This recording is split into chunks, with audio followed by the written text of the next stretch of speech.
So it's great to be here. 5 years ago, I gave a talk right here on climate change policy. The time was a little bit different. Al Gore's movie about climate change had just come out, and the two presidential candidates both were strong supporters of policies to cap emissions. In fact, John McCain, the Republican candidate in 2008, had actually introduced legislation that would have capped greenhouse gas emissions. 3 times he introduced this legislation before he ran in 2008. So the 2008 elections happened, Obama won, and in 2009, Congressman Waxman and Markey introduced and successfully led legislation to pass in the House of Representatives that would have reduced emissions by 80% over the next 50 years. So in 2009, it was very heady times for people who were concerned about climate change. Now, 2010 was a very different year. The Senate didn't actually ever take up the issue of climate change, and as we got into the midterm elections, the whole idea of capping emissions became somewhat toxic. To give you some idea of exactly how toxic the idea of capping emissions was, I've got a little video from a campaign ad that was run by Joe Manchin, a candidate for the U.S. Senate in West Virginia, a Democratic candidate. I'll take on Washington and this administration to get the federal government off of our backs and out of our pockets. I'll cut federal spending, and I'll repeal the bad parts of Obamacare. I sued EPA, and I'll take dead aim at the cap and trade bill. So it suggests that the idea of cap and trade faces a very poor future if Joe Manchin gets elected. Now, if you fast forward to 2012, the situation hadn't changed very much. Some of the candidates for president in this campaign cycle have referred to climate change as a hoax. They've suggested that cap and trade was a plot to have Washington take over the U.S. economy. Even Romney and Obama have distanced themselves from the idea of cap and trade, which for the past 20 years has been the main idea of how we would deal with this problem. So that begs the question, what do we do now that cap and trade seems to be so unpopular? Well, 5 years ago, I talked about the idea of putting a price on greenhouse gas emissions so that everyone, all of us, people, businesses, schools, all the hundreds of millions of people that make decisions every day that influence emissions could actually see a price associated with reducing those emissions, a value associated with reducing emissions, and could begin to take action. Well, that hasn't changed. We still need to figure out a way to put a price on emissions, but now, thinking about everything that's happened, we actually need to be a bit more creative. We need to think about ways to deal with the concerns that motivated people like Joe Manchin to oppose cap and trade, and I would argue we also need to think about the economics and use the economic analysis of greenhouse gas emissions to inform and defend and define the right price. So before I get into that, let me back up a bit. The theme today is the I in science and what science means to me. And so what I wanted to do was just tell you that 25 years ago, I was right where a lot of you in the audience were today. I was here at Science and Math, running track, I guess. And my hair was fuller and less gray, and I was about 15 pounds lighter. Which is pretty good for 25 years. But the main thing is that if you had told me 25 years ago that I was going to be working on climate change policy, that I'd actually serve in the government for 4 years doing this, I would have thought you were crazy. What I liked to do was solve math problems. I liked physics. I thought it was cool. And I didn't see really any connection to public policy. Well, something happened in college a couple of years later. In 1989, when I was in college, I wrote a paper on the Black-Scholes option pricing model. Now, the idea of option value is pretty simple. The option, but not the requirement to do something, has value. Let's say you get into your favorite college and they give you the option to defer your enrollment for 1 year and you take it up. The option to go to that college in 1 year has value to you. Now, the actual value is going to depend on whether or not, the probability that you actually do it and how much it's worth when you do it. But the idea behind the Black-Scholes model was to figure out that value in a very specific context of pricing stocks. Now, this is the Black-Scholes formula, and I'm not going to try to explain it. I don't even know if I could at this point. But the point was, when I bumped into this formula 20 years ago, I had kind of an epiphany. And it was that math and the tools of mathematics could actually be applied not just to physics and the natural sciences, but to social sciences and social problems and human behavior. And that was a really important epiphany for me.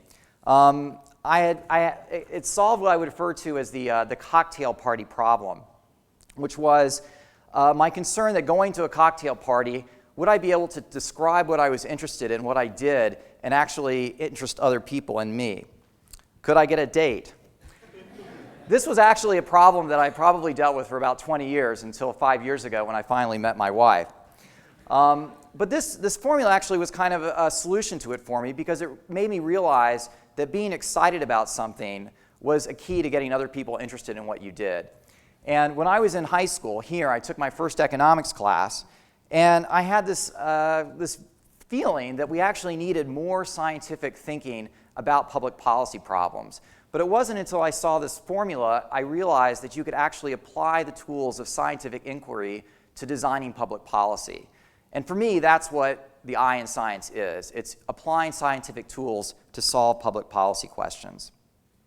Now, summarizing the next 5 years of my life, I went to graduate school, I did a PhD in economics, and I started research and writing about climate change policy, or how to design it. Now, why climate change policy? Well, before I answer that, let me just back up and explain climate change for just a second. Since the Industrial Revolution, we've been using fossil fuels, coal, oil, natural gas, to power our economies. These fuels, when you burn them, release carbon dioxide. This carbon dioxide accumulates in the atmosphere, and that interferes with the heat-trapping properties of the atmosphere and the climate-determining processes. So you have this very intricate connection between using fossil fuels, using energy, and climate change. But why was this interesting to me?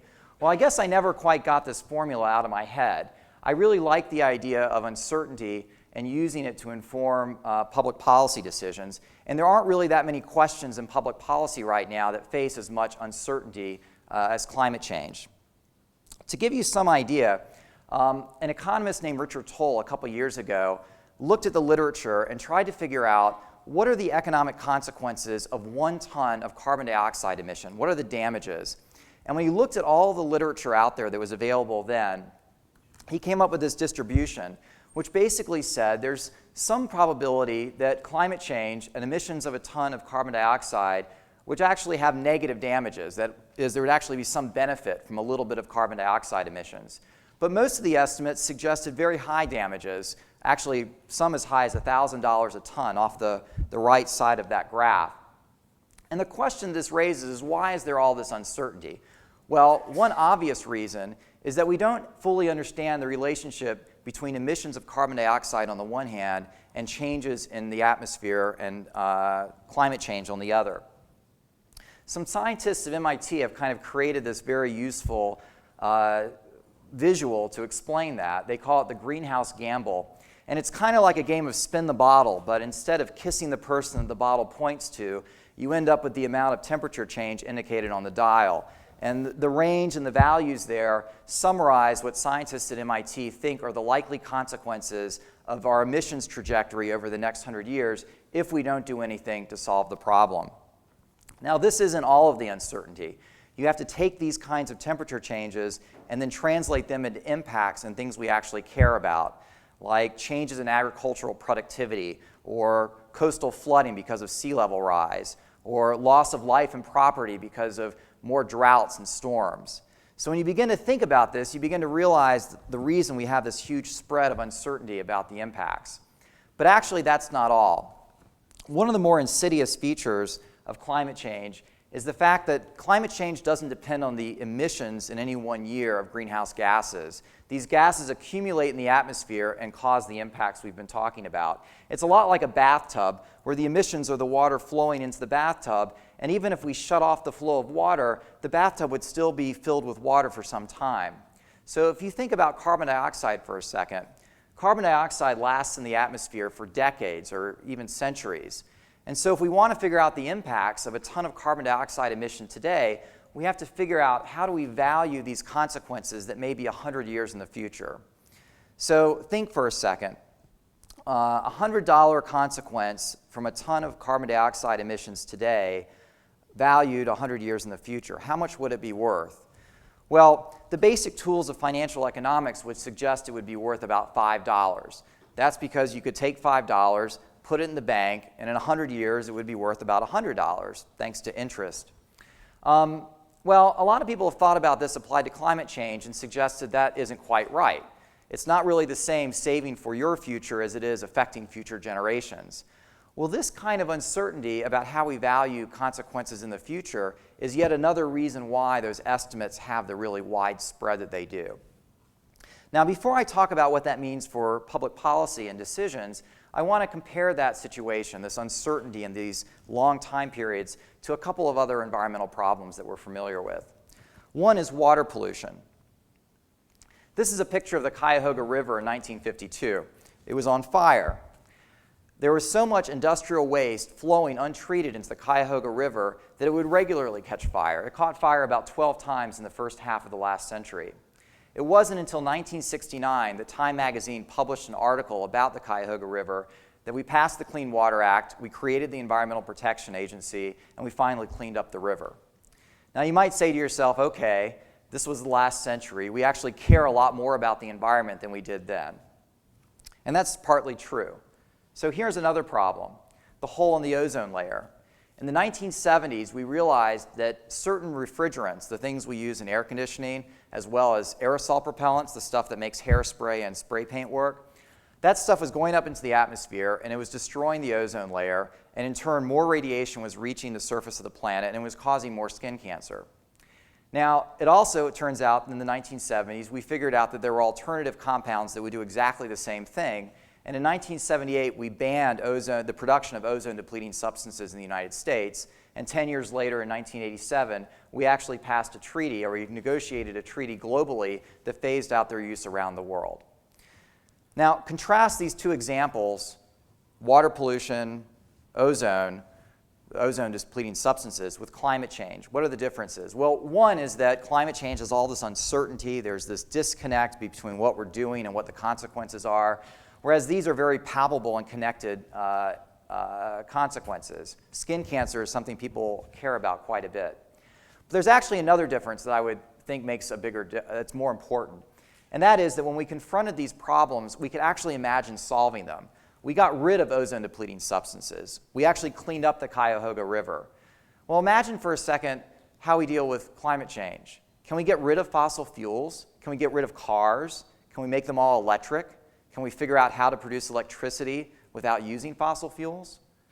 Right now, 2/3 of the power, the electricity in the world, is generated from fossil fuels. That's tens of thousands of power plants. And over the next 25 years, that's going to double as poor people around the world are lifted out of poverty, and they want the same things that we want. They want comfortable rooms. They want personal transportation. They want televisions and computers. Well, where's all this power going to come from if it doesn't come from fossil fuels? The only two technologies that work at the same scale as fossil fuels right now are nuclear and hydroelectric power.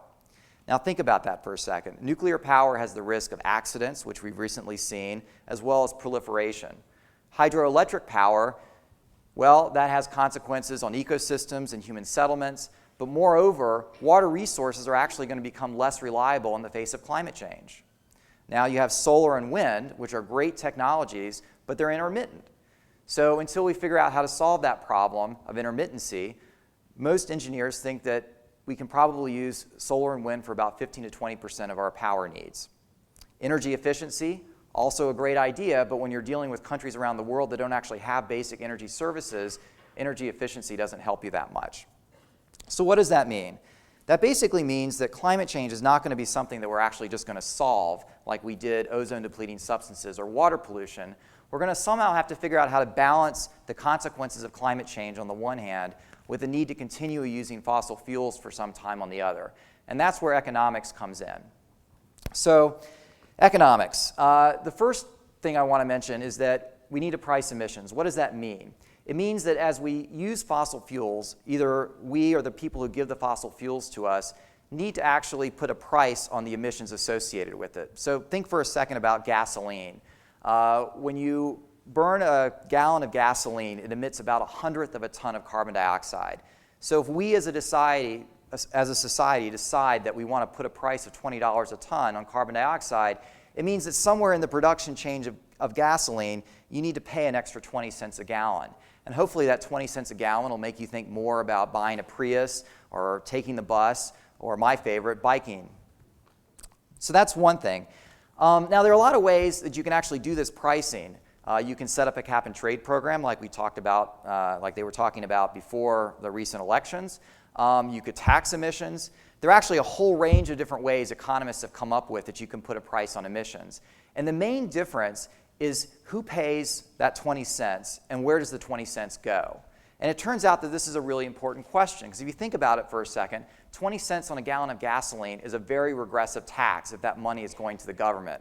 Poor people spend a lot more money on energy than rich people as a share of their income.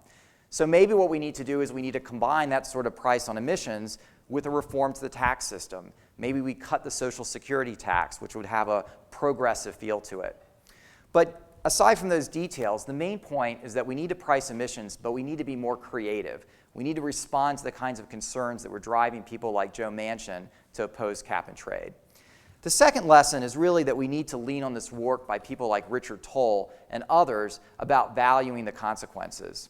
So there was a study that came out by the government, the US government, about 2 years ago that surveyed Richard Toll's work and a lot of other people and said that the average estimate of impacts on the environment and man and economics from a ton of carbon dioxide was about $20 to $25 a ton. And this was across all these different studies. It included zeros and thousands of dollars on either extreme. Well, I would argue that using this sort of analysis is actually a better way to go than trying to figure out some safe level of emissions if we don't even know what the consequence of a ton of carbon dioxide really is. We need to lean on this economics to actually suggest what the right price is. So let me just summarize. Oh, actually, let me just point out that these guys at MIT, they actually took this $20 to $25 and ran a scenario of what it would look like if we did something like that. And this is what we have if we don't do anything over the next century. If we were actually to adopt something like a $20 to $25 price, the gamble we would be facing would look quite a bit different. It would look different in the sense that the highest temperature change with that sort of price would actually be the lowest temperature change if we didn't do anything. And I would argue that this kind of gamble is one worth taking. Now, just to summarize, climate change is scary, it's very confusing, but that kind of fear and ignorance is not a reason for inaction. We need to put a price on greenhouse gases, but we need to be more creative about how we do it. And in my mind, the great thing about science is we can apply those scientific tools to the design of public policy. And that sort of $20 to $25 price is exactly what I think we need to be doing on climate change right now. Thank you.